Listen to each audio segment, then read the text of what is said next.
Listen to part of a lecture in a history class.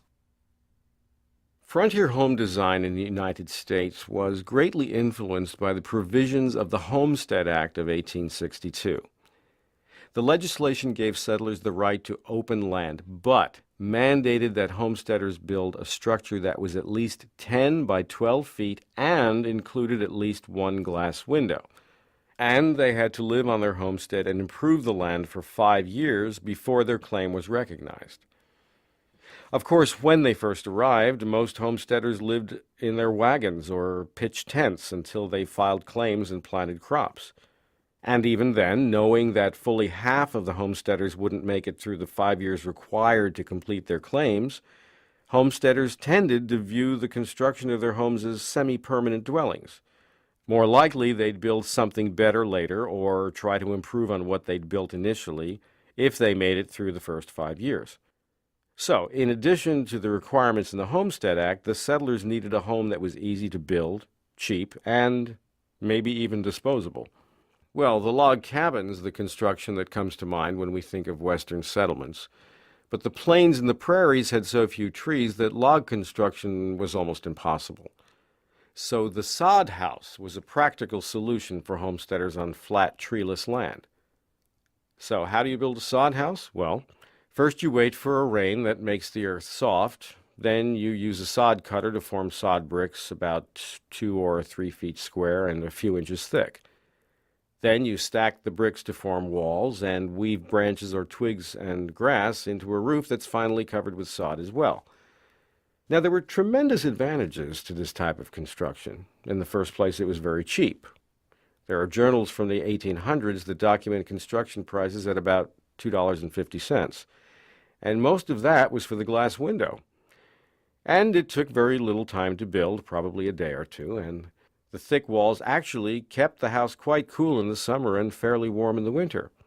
If a better home could be built later, the sod house would simply dissolve into the soil. But there were serious disadvantages as well. Even well-built roofs leaked onto the dirt floors, forming mud puddles, and sometimes the roof even collapsed from the water weight. Or in dry spells, the dirt crumbled from the roof into the home, not to mention the infestations of insects and even snakes that inhabited the dirt walls. So those settlers who arrived in wooded areas opted to build log cabins instead of sod homes. Like the sod construction, the log cabin could be built in a few days using simple tools, often only an axe. But it was much more comfortable. There's evidence that the first log cabins were introduced by Swedish settlers as early as the 1700s, but other immigrant settlers quickly adopted the construction. First, you build a foundation of rocks to keep the logs away from dampness that might cause them to rot. Then you cut down the trees and square off the logs, cutting notches in the top and bottom of each end so they could fit together when they were stacked at the corners. And it also had the advantage of assuring structural integrity. And there were several types of notching techniques that were used, depending on the skill of the builder. In any case, with notching, no nails were required. And that was good, since nails had to be shipped into towns and then transported out to the new settlements. But there were gaps in the walls, so these had to be filled by a technique called chinking.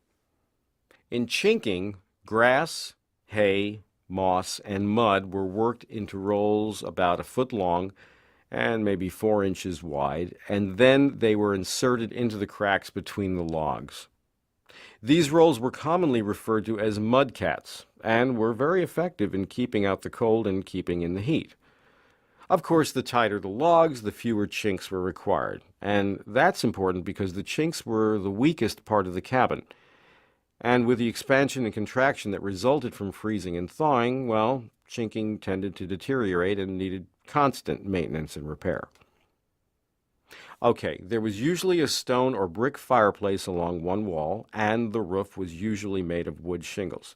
So you can imagine this was quite an improvement over the sod house. The advantages were that the home could be kept clean. Even though the floor was usually dirt or gravel because flat boards were difficult to obtain, it was still an effective shelter to keep out the rain and dust. Later, at the end of the 1800s, when the railroads brought materials such as asphalt shingles, tar paper, and finished boards to the frontier, The sod house was abandoned for one-room board shanties covered with tar paper. Whether this was an improvement is subject to debate. For one thing, since they were often built without foundations, the harsh winds of the prairies literally blew the shanties away. Still, many settlers considered the shacks preferable to the old soddies, even though they weren't as easy to heat and cool. To go back to the log cabin for a minute, the effect of new construction materials on the log cabin was aesthetic, as well as practical. The logs were often covered on the outside by finished boards and on the inside with plaster, which gave the cabins a more finished look and improved insulation. And by this time, the old one-room 10 by 12 was also being replaced with larger homes with several rooms. The frontier settlers had weathered the hardships of their first 5 years. They'd received their claims, and they and their homes were a permanent part of the great Western expansion.